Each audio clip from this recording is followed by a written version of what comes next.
Welcome to steno ज्ञान point. दोस्तों, आपके यूट्यूब चैनल स्टेनो ज्ञान पॉइंट में आपका बहुत बहुत स्वागत है। दोस्तों, इस वीडियो के माध्यम से आपके लिए लेकर आए हैं 120 शब्द प्रति मिनट की डिक्टेशन। दोस्तों, डिक्टेशन की पीडीएफ अगर आप प्राप्त करना चाहते हैं तो वीडियो के डिस्क्रिप्शन में दिए गए लिंक को फॉलो करके आप वहां से प्राप्त कर सकते हैं। और दोस्तों, डिक्टेशन अच्छी लगे तो वीडियो को लाइक करें, और अगर आप हमारे चैनल पर फर्स्ट बार विजिट कर रहे हैं तो हमारे चैनल को सब्सक्राइब एंड शेयर ज़रूर करें, और साथ ही बेल आइकन को प्रेस करें ताकि आने वाले महत्वपूर्ण वीडियो डिक्टेशन के नोटिफिकेशन आपको सबसे पहले प्राप्त हो सके। तो चलो दोस्तों, डिक्टेशन स्टार्ट करते हैं।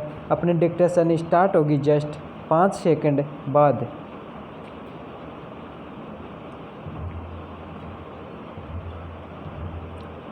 Yes start. महोदय, हमारे यहाँ अशांति क्यों होती रहती है? इसलिए नहीं कि पुलिस वालों की संख्या बहुत कम है, विराम। अशांति इसलिए होती रहती है कि समाज में ऊंच नीच है और लोग अनुभव करते हैं कि उन्हें न्याय नहीं मिल रहा है, विराम। कानून और व्यवस्था की समस्या केवल भारत में ही नहीं है, विराम। मैं आपसे अमेरिका की ओर देखने को कहूँगी, विराम। मैं कहूँगी कि आप अन्य अनेक विकसित देशों की ओर निगाहें डालें जहाँ न पैसे की कमी है, न रोजगार की, न दुनिया के सुख साधनों की, विराम। मैं आपको विश्वास दिला सकती हूँ कि एक अकेली स्त्री जितने सुरक्षित भाव से कोलकाता या दिल्ली की सड़कों से गुजर जाती है, उतनी उन देशों के अनेक शहरों से नहीं गुजर सकती, विराम। पैरा। गुजरात को क्या सहायता दी गई? क्या आपने इसके आंकड़े देखने का कष्ट किया है? मैं यहाँ कागज पत्तर लेकर नहीं आई हूँ, विराम, लेकिन मैं कह सकती हूँ कि गुजरात को भारत के कई राज्यों की अपेक्षा अधिक सहायता मिली है, विराम। आपने 1 या 2 विशेष परियोजनाओं की चर्चा की है, विराम।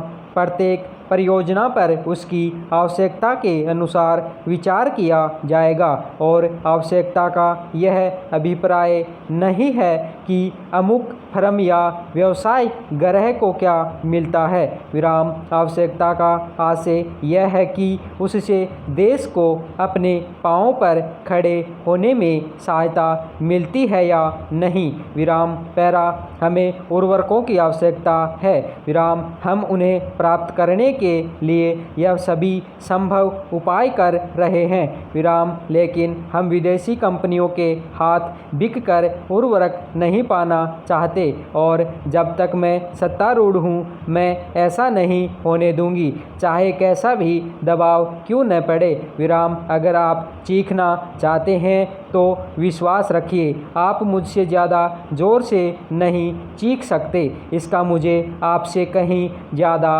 अनुभव है, विराम। प्रत्येक मामले को तब तय किया जाएगा जब वह विचार के लिए उठाया जाएगा, विराम। जहाँ तक टाटा परियोजना का संबंध है, वह योजना अभी सरकार के सामने नहीं आई है, विराम। यदि वह आएगी तो उस पर वैसी अन्य योजनाओं की तरह समुचित विचार किया जाएगा, विराम। अतीत में हमने कई बातों पर जल्दबाजी से काम लिया और आज हम उसका फल भुगत रहे हैं, विराम। आप महानुभावों को इस पर लिखी गई अनेक पुस्तकों के नाम बता सकती हूँ जिनके लेखक न तो भारतीय हैं और न ही आदर्शवादी, विराम। पैरा। महोदय, प्रत्येक कदम फूंक फूंक कर रखना होता है और हो सकता है कि हम कुछ वर्ष गंवा दें, विराम, लेकिन स्वतंत्रता गंवाने की अपेक्षा वह अच्छा होगा, विराम।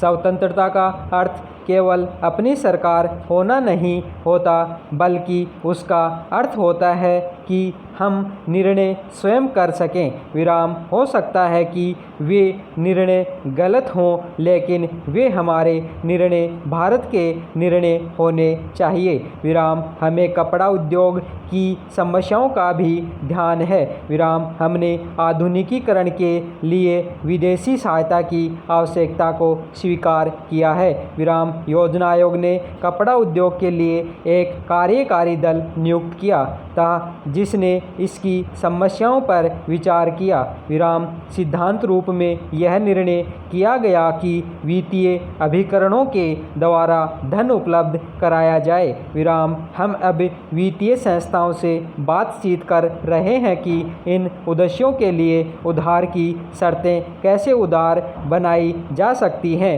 विराम पैरा आपने बंगलुरु की घटनाओं और बम्बई में लिए गए हमारे कुछ निर्णयों की भी चर्चा की है। विराम आप यह भूल गए हैं कि वे निर्णय वास्तव में कांग्रेस द्वारा पिछले आम चुनाव के शीघ्र बाद किए गए थे।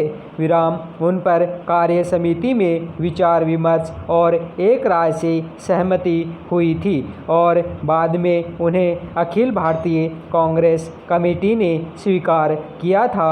विराम बंगलुरु में हमने केवल मोटे तौर पर नए सिरे से दिशा निर्देश दिया था। विराम इसमें कोई संदेह नहीं कि जब तक देश उस दिशा की ओर न बढ़े तब तक वह प्रगति नहीं कर सकता।